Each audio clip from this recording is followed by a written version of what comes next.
Hola, es un placer tenerte aquí. Antes de comenzar, suscríbete al canal y dale like al vídeo. No quise decirle nada a Javier, bastaba con que mencionara a su madre para que su rostro cambiara y sus palabras se volvieran cuchillas. Cada conversación sobre Teresa terminaba con gritos, culpas cruzadas y portazos que retumbaban en el silencio de nuestro apartamento.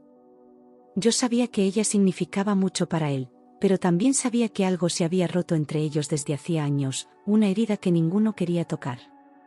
Por eso, esta vez decidí callar, tragarme la preocupación y actuar por mi cuenta. Sentía que si esperaba su permiso, podría ser demasiado tarde. Dijo que no tenía tiempo para visitarla, que ya estaba perdida, como si su madre fuera un objeto extraviado en el pasado. Lo dijo con esa frialdad que últimamente le temblaba en la voz, una mezcla de rabia contenida y vergüenza que no terminaba de entender. Alegó reuniones, trabajo, problemas financieros, cualquier cosa que lo alejara del deber que lo llamaba desde ese pueblo olvidado. Yo lo escuchaba en silencio, sin contradecirlo, porque sabía que cualquier intento de hacerlo entrar en razón solo avivaría su enojo. Pero por dentro, algo en mí empezó a hervir, una certeza: no podía dejar a Teresa sola. Pero yo no podía dormir sabiendo que la mujer estaba sola en aquel pueblo de Toledo, con el frío entrando por las rendijas de las ventanas y el silencio comiéndosela poco a poco. Cada noche me acostaba con el pecho apretado, imaginando su figura encorvada buscando pastillas vencidas en la alacena o encendiendo la estufa con miedo a que se apagase. Aunque nunca me lo dijo, yo sabía que Teresa desconfiaba del mundo y que la soledad era su peor castigo. Me preguntaba si tendría algo caliente para cenar, si alguien la habría llamado en días, si seguía saliendo al jardín a cuidar sus rosales. Y cuanto más lo pensaba, más me dolía no haber hecho nada antes. Intenté llamarla varios días, pero nadie contestaba al teléfono fijo, ese aparato viejo que colgaba junto al calendario del año anterior. Lo hacía siempre a la misma hora, como una rutina sagrada que me llenaba de ansiedad y frustración. Dejaba sonar hasta que la línea cortaba sola, con ese pitido hueco que me taladraba los oídos. Pensé que tal vez estaba durmiendo, o que había salido a por pan, pero en el fondo sabía que algo no encajaba. Teresa era puntual, maniática del orden, y jamás habría dejado de responder sin razón. Preparé una cesta con pan, leche, medicinas y algo de sopa casera, como si con eso pudiera devolverle un poco de calor y presencia humana. Lo hice sin pensar demasiado, movida por una mezcla de instinto y cariño que ya no sabía si era por ella o por mí misma. Mientras envolvía cada cosa con cuidado, me temblaban las manos, pero no de miedo, sino de urgencia. No podía seguir esperando a que Javier reaccionara, ni a que el teléfono sonara de vuelta. Esa mujer había sido parte de mi vida y no merecía ser olvidada. Conduje más de 2 horas por la carretera secundaria mientras anochecía y el cielo se teñía de un gris pesado que presagiaba tormenta. Los árboles a los lados del camino parecían inclinarse hacia mí, como si quisieran impedirme el paso, pero no frené. Con cada kilómetro que avanzaba, el nudo en mi estómago se apretaba un poco más, empujado por el presentimiento de que algo estaba muy mal. Apenas había tráfico y el silencio del coche solo era roto por el golpeteo del motor y mis pensamientos. Miraba el reloj cada 10 minutos, como si el tiempo pudiera darme respuestas. En cada curva recordaba cómo Teresa me abrazaba al principio del matrimonio, con esa mezcla de desconfianza y ternura que solo una suegra sabía expresar. Al principio me costó entenderla, pero con los años aprendí a leer sus silencios, sus gestos secos que a veces escondían cariño. Me había ofrecido su casa como refugio cuando discutía con Javier, y en más de una ocasión compartimos un café sin necesidad de hablar mucho. Pensé en sus manos arrugadas, en su forma de decir mi nombre bajito, como si le pesara. Y en ese momento, comprendí que no podía dejarla a su suerte. Después, todo cambió, dejó de hablarme cuando Javier empezó a beber y a mentir, como si yo también fuera culpable de sus decisiones. Teresa se volvió más fría, más ausente, y cada visita se transformaba en un ritual incómodo donde apenas cruzábamos palabras. Yo intentaba mantener el puente, pero cada intento terminaba en un muro invisible que ella se negaba a derribar. A veces me preguntaba si había dejado de quererme, o si simplemente se había rendido a la tristeza. pero aún así, en lo más profundo, no podía odiarla. El GPS perdió la señal antes de llegar. Seguí por intuición, como si los años de visitas me hubieran tatuado el camino en la memoria. Los faros del coche apenas iluminaban los baches del sendero, y la niebla comenzaba a caer sobre los campos como un velo espeso. El paisaje me resultaba familiar y extraño a la vez, como si algo se hubiera roto desde la última vez que pasé por allí. El silencio era tan profundo que podía oír el latido de mi propio corazón. Una vieja casa de piedra, con las persianas medio caídas y la luz del porche encendida, apareció al final del camino como un fantasma que no esperaba.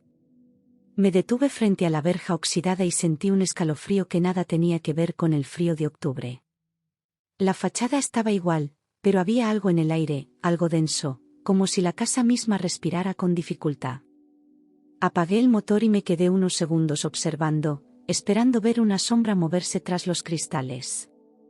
Pero no se movía nada. Solo el silencio.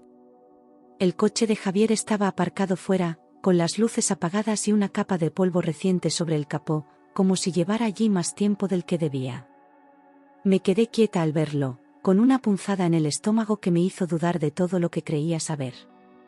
Él me había jurado que trabajaría todo el fin de semana en Madrid, que no tenía intención de ir al pueblo.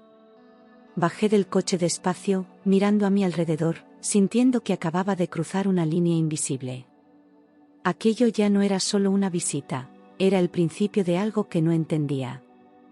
Se suponía que él estaba en el trabajo en Madrid, encerrado en la oficina de siempre, con llamadas, papeles y excusas para no estar presente.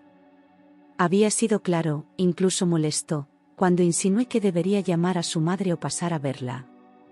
Por eso, encontrar su coche allí, en mitad de la nada, con la casa en penumbra, me descolocó por completo. Mi primer pensamiento fue que quizás había venido antes que yo, con buenas intenciones. Pero algo en mi pecho gritaba que no era así. Pensé que quizás había venido antes que yo, pero sin avisar, tratando de reparar el abandono en silencio, como una forma de redención que no necesitaba testigos. Me aferré a esa idea mientras avanzaba hacia la puerta, intentando convencerme de que todo tenía una explicación lógica.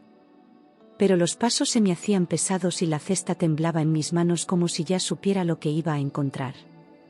No era normal que no me hubiera dicho nada, ni siquiera un mensaje. Y conociéndolo, eso no era casualidad.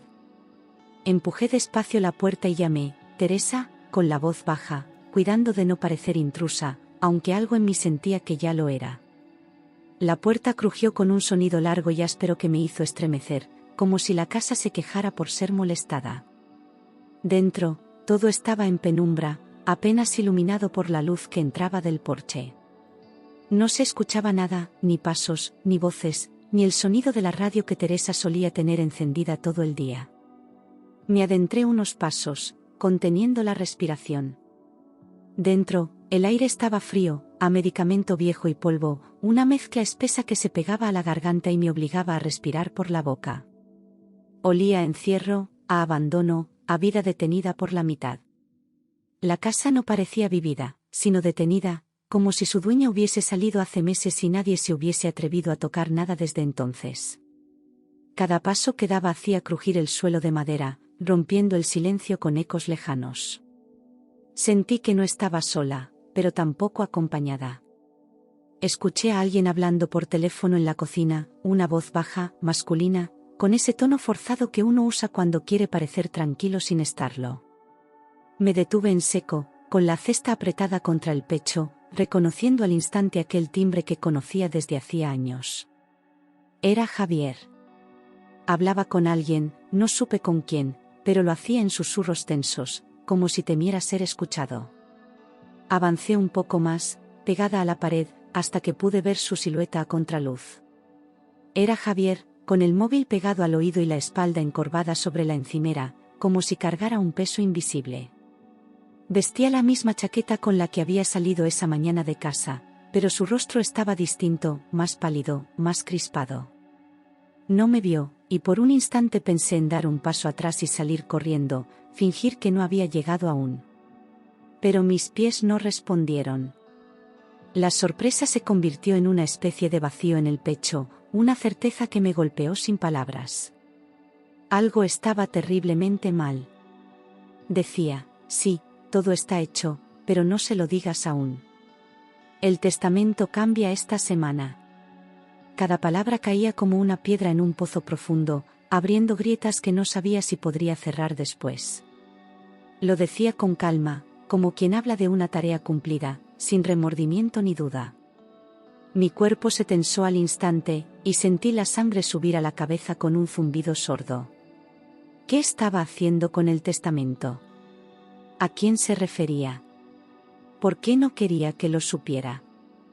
Las preguntas empezaron a latirme en las sienes. Me quedé inmóvil detrás de la puerta, con el corazón golpeando en la garganta y un sudor frío bajándome por la espalda.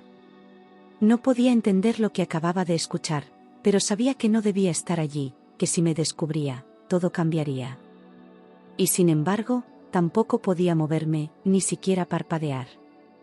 Era como si mi cuerpo se hubiera convertido en piedra, atrapado entre el miedo, la incredulidad y una rabia que apenas comenzaba a despertar. Lo que acababa de escuchar era más que grave, era una traición. Cuando colgó, se sirvió un whisky como si nada, con la misma rutina con la que lo hacía en casa, como si aquella conversación no hubiera existido. Se apoyó en la encimera, dio un sorbo largo y soltó un suspiro que parecía arrastrar meses de tensión. Yo seguía ahí, detrás del marco, conteniendo el aire, deseando desaparecer. Él no sabía que lo había escuchado todo, y ese pequeño margen de ventaja era lo único que me mantenía de pie. El silencio entre nosotros, aún sin haberse roto, ya había dicho demasiado. Entré sin hacer ruido y lo llamé. Se giró sobresaltado, con el vaso a medio camino de la boca, y por un segundo su rostro se descompuso como si hubiese visto un fantasma. «¿Qué haces aquí?», murmuró, tratando de recuperar el control, pero sus ojos lo traicionaban. Yo sostenía la cesta como si fuera un escudo, aunque lo que de verdad necesitaba era una respuesta. El aire entre nosotros era espeso, lleno de cosas no dichas y de una tensión que ya no podía disimularse. «He venido a traer comida a tu madre», dije, con la voz firme pero el corazón latiéndome con fuerza, mientras sus ojos buscaban una salida en mi rostro. No quería que sospechara que había escuchado nada, aunque mi cuerpo entero gritaba lo contrario. Él desvió la mirada, tragó saliva, y volvió a servirse whisky con la mano temblorosa. Asintió, como si creyera mi excusa o como si prefiriera fingir que la creía. Pero ambos sabíamos que ese encuentro no tenía nada de casual. «Se la llevaron al hospital esta mañana», respondió rápido, demasiado rápido, con una urgencia que no coincidía con la calma de quien está diciendo la verdad. Me miró de reojo, como esperando medir mi reacción antes de decir algo más. Yo mantuve la expresión neutra, aunque dentro de mí las piezas empezaban a moverse con violencia. «¿Y no me avisaste?», pregunté, controlando el tono, sabiendo que cualquier palabra mal colocada podía hacerlo cerrarse por completo. «Pensé que estabas ocupada», dijo, bajando la mirada. «¿Qué hospital?», pregunté sin rodeos, cruzando los brazos, ya sin fingir demasiado mi desconfianza. Su respuesta tardó unos segundos que pesaron como plomo, balbuceó algo ininteligible, luego dijo que no recordaba el nombre. Javier nunca fue bueno improvisando, y ese día menos que nunca. Me miró como quien suplica que no le hagan más preguntas, pero yo ya no estaba para juegos. Lo que estaba en juego era una vida, y quizás también la verdad sobre muchas otras cosas. Noté su respiración corta y las manos temblando mientras apoyaba el vaso en la encimera, derramando un poco del líquido sin darse cuenta. Se frotó la nuca, caminó de un lado a otro como un animal acorralado, y empezó a hablar de papeles, médicos y llamadas que nunca sonaron.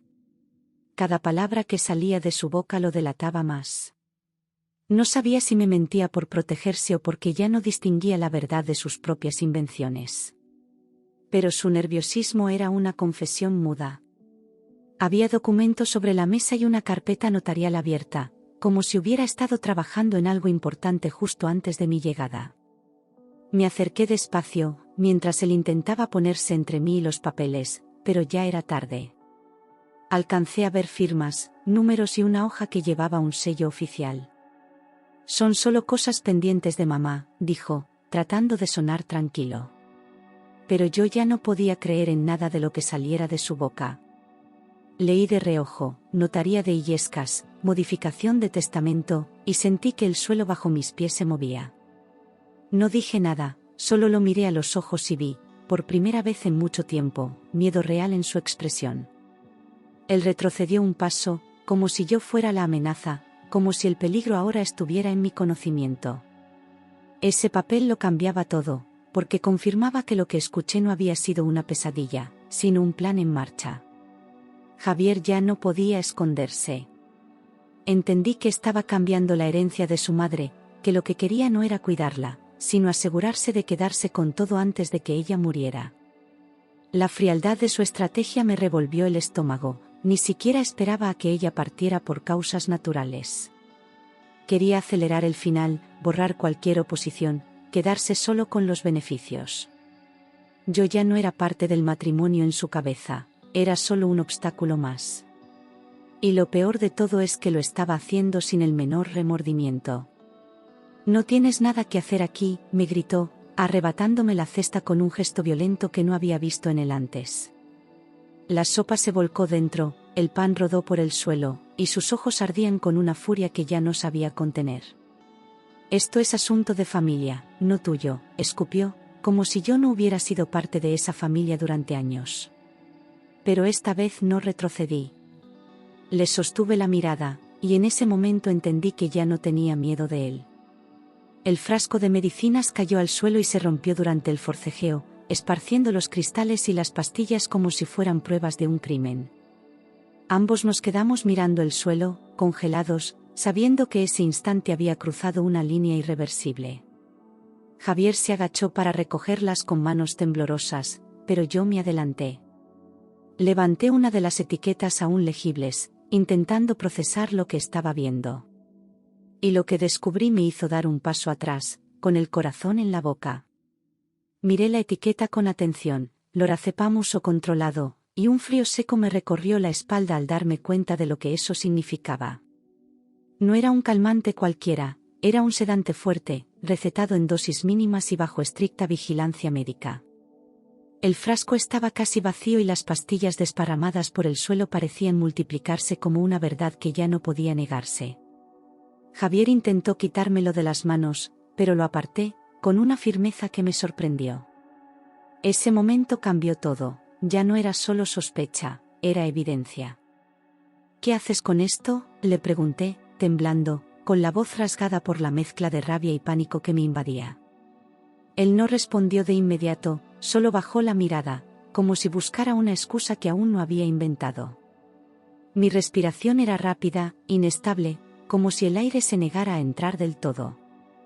Empecé a imaginar escenarios terribles, Teresa sedada, indefensa, atrapada entre las sombras de su propia casa. Y por primera vez, temí que ya fuera demasiado tarde. «Son de mamá», dijo al fin, sin convicción, sin fuerza, sabiendo que esa mentira no iba a sostenerse más de unos segundos. Yo conocía la medicación de Teresa, y aquello no estaba entre sus tratamientos. Le lancé una mirada que no necesitaba palabras, y él dio un paso atrás, como si mi duda lo empujara físicamente. El silencio entre nosotros era un abismo, lleno de respuestas que él no quería dar y yo ya no podía evitar exigir. Y en ese vacío, comprendí que todo lo que me negaba a ver era cierto. Fui al dormitorio de Teresa, con el corazón latiéndome en los oídos y los pasos firmes, ignorando los gritos apagados de Javier detrás de mí. Empujé la puerta y lo que encontré fue un cuarto en desorden, como si alguien hubiera salido de allí a la fuerza. La cama estaba deshecha, la almohada en el suelo, y la ventana abierta dejaba entrar el aire frío de la noche. Las cortinas se movían lentamente, como fantasmas susurrando una verdad a medias. No había señales de ella, solo la ausencia, como un grito mudo en cada rincón. En el suelo, junto a la mesita de noche, había un pañuelo arrugado con restos de sangre seca, una mancha oscura que gritaba lo que nadie había dicho aún. Me arrodillé con cuidado, lo tomé entre los dedos y sentí como la piel se me erizaba hasta el cuello. No era mucho, pero suficiente para confirmar que algo violento había ocurrido allí. Me giré lentamente hacia la puerta, esperando que Javier apareciera para explicarlo, para decir que había una razón. Pero el pasillo seguía vacío, tan vacío como su alma. «Te estás metiendo donde no debes», murmuró él desde el pasillo, con la voz baja pero cargada de una amenaza helada que me hizo apretar el pañuelo con más fuerza. Su sombra se proyectaba en la pared, recortada por la tenue luz del salón, y por un momento creí que era capaz de cualquier cosa. No me moví, no respondí, solo lo miré, sabiendo que si le mostraba miedo, ya había perdido. Aquella no era la voz de un hombre acorralado, sino la de alguien que sentía que aún tenía el control. Pero yo ya no estaba dispuesta a cederlo. Salí corriendo hacia el coche, con la cesta abandonada en el pasillo y el pañuelo aún en la mano, como si eso pudiera protegerme. Oí sus pasos detrás de mí, cada vez más cerca, y el pánico me quemó el pecho como un fuego salvaje. Tropecé con una piedra, pero no caí, me obligué a seguir, sabiendo que si me alcanzaba, no habría marcha atrás. Abrí la puerta del coche de un tirón y me encerré dentro, temblando mientras buscaba el móvil. El motor no importaba, lo que necesitaba era pedir ayuda. Marqué el 062, Guardia Civil. La voz que respondió fue firme, tranquila, profesional, pero tuve que hacer un esfuerzo enorme para hablar con claridad. Expliqué la situación con frases entrecortadas, intentando sonar coherente entre el miedo y la adrenalina. Posible sedación forzada, posible alteración de testamento, mujer mayor desaparecida, repetí, como si al decirlo en voz alta me creyera a mí misma. Me pidieron que no entrara de nuevo en la casa y que esperara fuera, en un lugar seguro. Apagué el coche y me quedé allí, en la oscuridad, temblando. Llegaron en menos de 20 minutos desde el cuartel de Consuegra, 2 patrullas con luces encendidas que rompieron el silencio de la noche como una promesa de justicia. Al verlos, Javier salió a la puerta fingiendo sorpresa, con los brazos alzados y una expresión que no engañó a nadie. Yo me acerqué a los agentes con el pañuelo aún en la mano, sin decir palabra, y uno de ellos lo tomó con guantes, ya entendiendo todo sin necesidad de explicaciones largas. Mientras me llevaban a un lado para tomar declaración, vi cómo otros entraban a la casa. Y supe que ya no había vuelta atrás. Entraron en la casa mientras yo declaraba fuera, bajo la lluvia fina que había comenzado a caer sin hacer ruido. Uno de los agentes me hizo preguntas rápidas y precisas, mientras otro revisaba mi móvil para confirmar la hora de la llamada. Dentro, se oían pasos, puertas que se abrían, muebles que se movían, y un perro del vecino que ladraba sin parar. Yo no podía dejar de mirar la puerta del cobertizo al fondo del jardín, medio oculta por la maleza. Algo dentro de mí decía que allí acabaría todo. Encontraron a Teresa en el cobertizo, desorientada y deshidratada, sentada en una vieja silla de madera, con la mirada perdida y las manos cubiertas de moretones. Un agente gritó «aquí» y todos corrieron hacia el fondo, mientras yo me quedaba paralizada, con un nudo en la garganta que apenas me dejaba respirar. La mujer que había conocido era ahora una sombra pálida, frágil, sostenida solo por la fuerza de su voluntad. La cubrieron con una manta térmica y llamaron a la ambulancia al instante. Uno de los guardias me miró y dijo, llevaba días sin atención. Si no llega a venir hoy. La trasladaron al Hospital Virgen de la Salud, en Toledo, con luces de emergencia encendidas y un equipo médico que no dejó de trabajar ni un segundo. Yo lo seguí en mi coche, sin pensar, con las manos aún manchadas de barro y el corazón tambaleando entre el alivio y la rabia. Javier quedó retenido en la casa, esposado, mientras balbuceaba que todo era un malentendido, una exageración. Pero ya nadie le creía. Teresa, en la camilla, apenas podía hablar, pero apretó mi mano en cuanto me vio. Había sido sedada durante días con dosis mínimas de calmantes, mezcladas en los alimentos y en las infusiones que Javier le preparaba. Los médicos confirmaron que su estado no era fruto de una enfermedad ni de la edad, sino de una intoxicación progresiva y deliberada. Cada día estaba más débil, más dormida, hasta que dejó de levantarse de la cama. Cuando quiso reaccionar, ya no podía. La encerró en el cobertizo porque se había vuelto paranoica, pero en realidad era ella quien estaba viendo claro. Javier dijo que solo quería que descansara, que su madre se ponía agresiva y él no sabía cómo manejarla.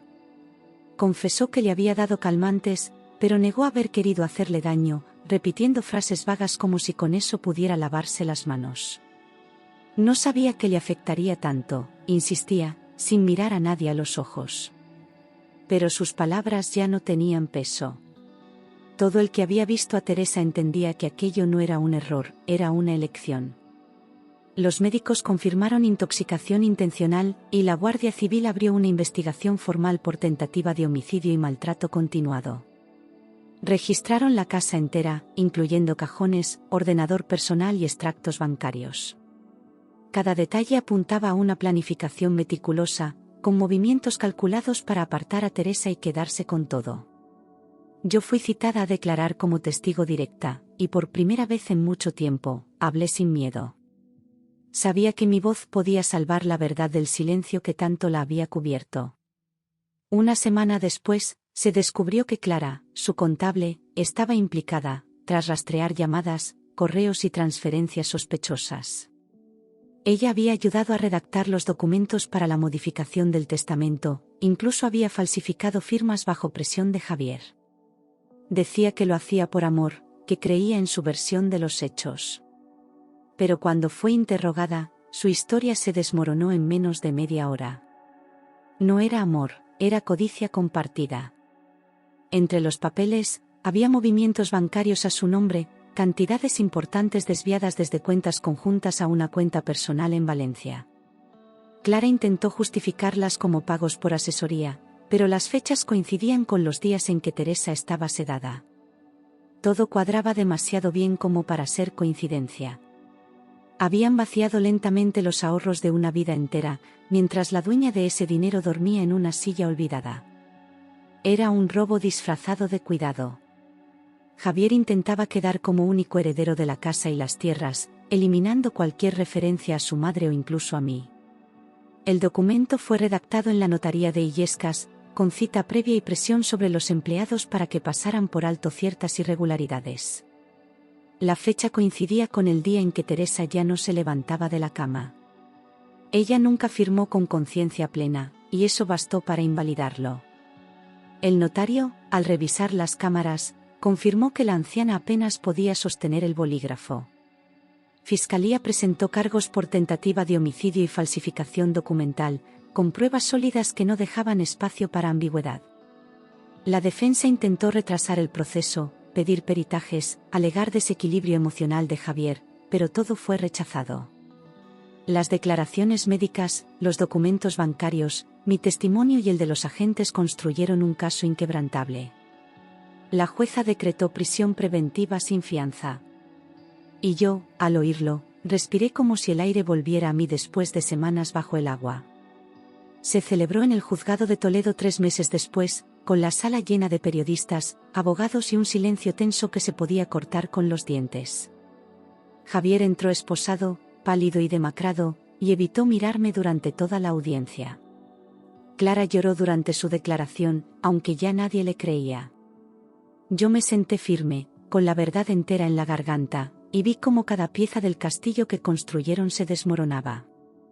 El juicio duró 4 días, pero bastaron las primeras horas para entender que el veredicto estaba escrito desde antes de comenzar.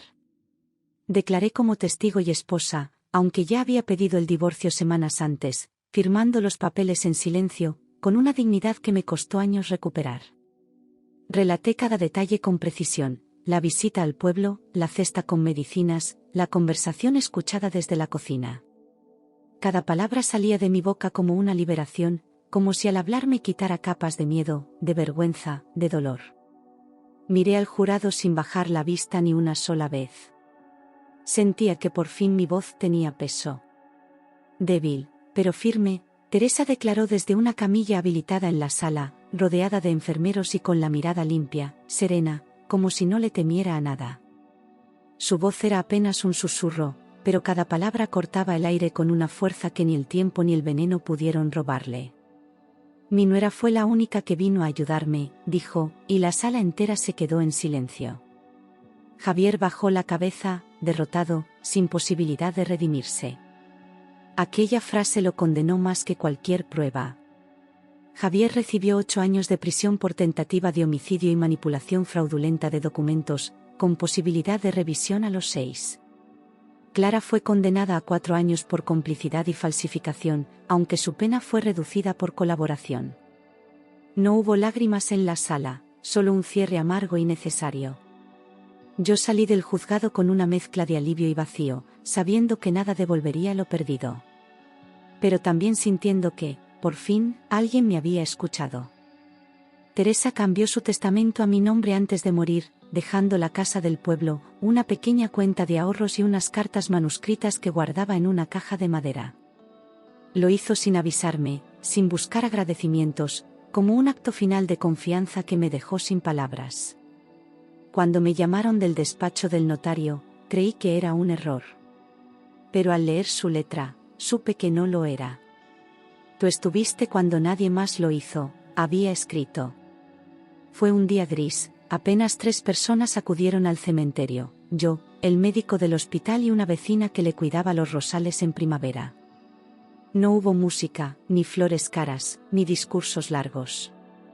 Solo silencio, lluvia suave y el sonido de la tierra cayendo sobre el ataúd. Me quedé hasta el final, con un paraguas prestado y el corazón pesado, despidiéndome en silencio de una mujer que me dio más fuerza con su último gesto que muchos en vida. No lloré por Javier. Lloré por la familia que nunca tuvimos, por los años vividos entre dudas, por el amor que se convirtió en costumbre amarga. Recordé nuestras primeras risas, nuestros viajes, nuestras promesas, y me dolió saber que todo fue devorado por la ambición. Intenté perdonarlo, por mí más que por él, pero no pude. Algunas traiciones no se curan con el tiempo, se entierran con dignidad. Vendí la casa del pueblo y abrí una pequeña tienda en Alcalá de Henares, un local modesto con estanterías de madera y olor a pan recién hecho. Los primeros meses fueron duros, pero cada cliente que entraba me recordaba que la vida puede renacer desde el polvo. Le puse el nombre de Teresa a la tienda, sin apellidos, solo eso, como un homenaje silencioso. Allí encontré paz, rutina, una especie de redención cotidiana. Y por fin, un lugar que sentía mío. A veces, los clientes mayores me recuerdan a Teresa y su forma dulce de hablar, su manera de corregirte sin herirte, su forma de mirar sin juzgar. Me sorprendo repitiendo frases que eran suyas, gestos que creía olvidados, detalles que solo se notan cuando el ruido desaparece. No sé si es nostalgia o gratitud, pero me acompañan sin molestar. Aprendí a estar sola sin sentirme vacía. Aprendí que la calma no es ausencia de dolor, sino presencia de sentido. Un mes después recibí un sobre del abogado de Teresa, con su letra escrita en tinta azul sobre papel antiguo, doblado con cuidado. Si estás leyendo esto, es porque no me equivoqué contigo, empezaba la carta, y al leerla, sentí como si ella volviera a sentarse frente a mí, con una taza caliente entre las manos. Contaba anécdotas, hablaba de sus miedos, de las cosas que no se atrevió a decir en vida. Y me dio las gracias. No por cuidar de ella, sino por no rendirme. Gracias por no abandonarme. El bien siempre vuelve, escribió al final de la carta, con una caligrafía temblorosa, pero firme. Aquella frase se me quedó grabada en la piel, como un mantra que repetía sin darme cuenta. No era una promesa, era una verdad dicha desde el dolor, pero con esperanza. Cerré la carta con las manos temblando, y por primera vez desde que todo comenzó, lloré sin rabia. Solo con amor. Entendí que el amor no se mide por la sangre, sino por los actos, por estar cuando todos se van, por mirar a alguien roto y no apartar la mirada. Durante años, busqué validación en una familia que me empujaba al margen, creyendo que el deber era suficiente. Pero fue en medio del desastre donde descubrí mi valor, no como esposa, ni como nuera, sino como ser humano. Amar no es aguantarlo todo, es saber cuándo decir basta sin dejar de cuidar. Y esa fue mi verdadera herencia. Aquel día, al cruzar la puerta de esa casa, perdí un matrimonio, pero recuperé mi dignidad. No fue una victoria limpia, ni un final perfecto, pero sí justo. En medio del miedo, de la oscuridad y del abandono, encontré claridad, propósito y una voz propia que nunca más volveré a callar. Hoy camino sin miedo, con las manos vacías pero el corazón lleno. Porque a veces, solo cuando todo se rompe, descubrimos quiénes somos de verdad. De verdad. De verdad. De verdad. De verdad. De verdad. De verdad. De verdad. De verdad. De verdad. De verdad. De verdad. De verdad. De verdad. De verdad. De verdad. De verdad. De verdad. De verdad. De verdad.